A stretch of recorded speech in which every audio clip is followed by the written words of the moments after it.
Aybeke rahmet. Rahmet Aybeke. Bekki dayı, Hitay dayı, hemmene rahmet. Şu sevar eken sen ben yürüp ben. Şu pavan bilen ben seni hemmenizi toy tamaşanıza katnaşkıyman Hudayım. İlyarı ki, minnemmeyi rahmet. Vaktimize sağ uysan ki, şu ben kem hizmet olatmasam üzüllü. Eneme, apama, şu kayınbikemlere, emme halaları, hemmenize minnemmeyi rahmet. Hemmenize, şu diktirapinler rahmet. Şu eğlen aslan bize toyumuza gelipti, minnemmeyi rahmet. Kızım bahtlı olsun. Hudayım emme şiin, yenekiyle yetmeyin. Şu paramı öğrentiriyenden bundan kette devrede oturuş nasip et kendinize. Birinci nöbette elem bile apam sağlığı baktıma.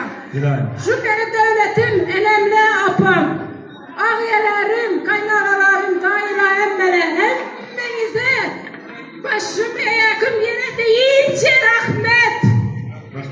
Sağlığıysa Hudayım. Sevinç yaşları, Seydafa, bugün kalpleri oppokordek bir rubar insanlar kanadanda toy. Seydafa şu sınavınızdan bir dörtlük aydı iş kızımı. Mizbana tapşırdım seni. Şu kuandık ülke, rahmet. Şu çillahanada Hudayım, yenekiyle yetmeyin. Oğuldu kızlı perzendin yok Hudayım.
İki yaş başkan Allah'ın başa kalsın. Yıldızına ayırsın. Felaset şu yıldan boğan. Fazlaları boğular. Söz odası. Yeşil koylarına barıl oturma. Tabiatlar oturma. Ama gel nasıl olursa kalsın. Tapkalarımız modam şu yakışıken toylara dövsün. Vakı ve nazarı mübarekken tahir nazarı. Koşkanlara bilen koşa kalsın da amin. Allah'a ekber.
Oh,